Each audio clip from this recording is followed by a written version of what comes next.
Hello, I'm Beth Joey and welcome back to my YouTube channel.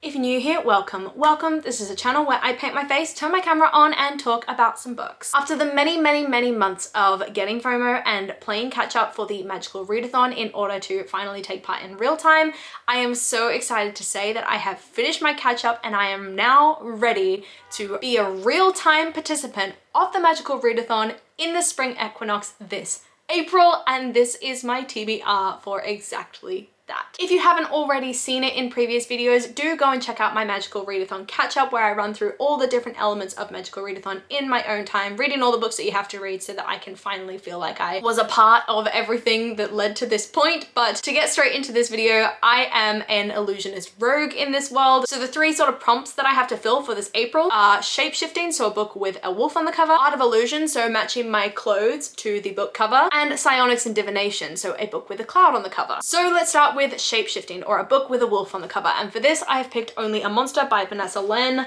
I think that's a wolf, so don't fight me on it because I'm really hoping it's a wolf. As for what this book is about, it says, in every story there is a hero and a monster. It should have been the perfect summer. Sent to stay with her late mother's eccentric family in London, 16-year-old Joan is determined to enjoy herself. She loves her nerdy job at the historic Holland house, and when her super cute co-worker Nick asks her on a date, it feels like everything is falling into place. Then a Good Samaritan attempt gone wrong sends Joan spinning through time, and her life quickly begins to unravel. Her family aren't just eccentric, they're monsters, with terrifying hidden powers. And Nick isn't just a cute boy, he's a legendary monster slayer who will do anything to bring them down. As she battles Nick, Joan is forced to work with the beautiful and ruthless Aaron Oliver, heir to a monster family that hates her own. She'll have to embrace her own monstrousness if she is to save herself and her family, because in this story, she is not the hero. So that's book one. For Art of Illusion, matching my clothes to the cover, I'm wearing a black top with a sort of white Wingfest logo on the front there. So I decided to go with a book that is mostly black, but with sort of scatterings of white and words and everything on the front, and that is The Book Eaters by Sunyi Dean. As for what this is about, it says, hidden across England and Scotland live 6 old book eater families. The last of their lines, they exist on the fringes of society and subsist on a diet of stories and legends. Children are rare and their numbers have dwindled, so when Devon Fairweather's second child is born a dreaded mind-eater, a perversion of her own kind who consumes not stories but the minds and souls of humans, she flees before he can be turned into a weapon for the family or worse. Living among humans and finding prey for her son, Devon seeks a cure for his hunger, but time is running out, for her family want her back, and with every soul her son consumes, he loses a little more of himself.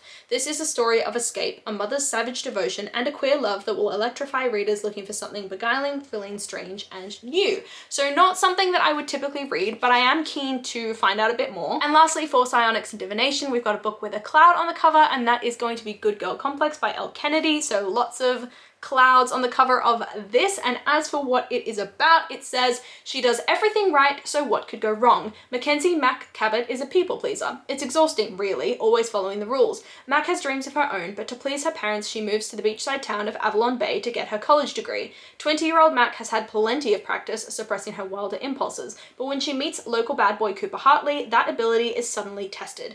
Cooper is rough around the edges, raw, candid, a threat to her ordered existence. Their friendship soon becomes the realest thing in her life. Despite his disdain for the trust fund kids he sees coming and going from his town, Cooper soon realizes Mac isn't just another rich clone and falls for her, hard. But as Mac finally starts feeling accepted by Cooper and his friends, the secret he's been keeping from her threatens the only place she's ever felt at home. So I like that it's going to be He Falls First. So these are the 3 books that I'm going to be starting the month of Magical Readathon with, but I believe there are going to be prompts scattered throughout the readathon to add in extra things here and there. I'm also going to be vlogging the entire readathon week by week by week because Realmathon is happening at the same time, so I want to merge those 2 vlogs together. So hopefully this will be a super successful readathon. I'll leave the announcement video and everything linked down below so you can come and join if you would like to. It should be super fun. That is the end of this video, so let me know if you've read any of these books and what you thought of them, or just what you're reading at the moment, loving it, hating it, all that kind of thing. Come and chat to me in the comments down below. I love talking to you guys and I do my best to reply to every single comment. I really hope that you enjoyed this video, and if you did, please do let me know by liking, subscribing, and hitting that notification bell all down below.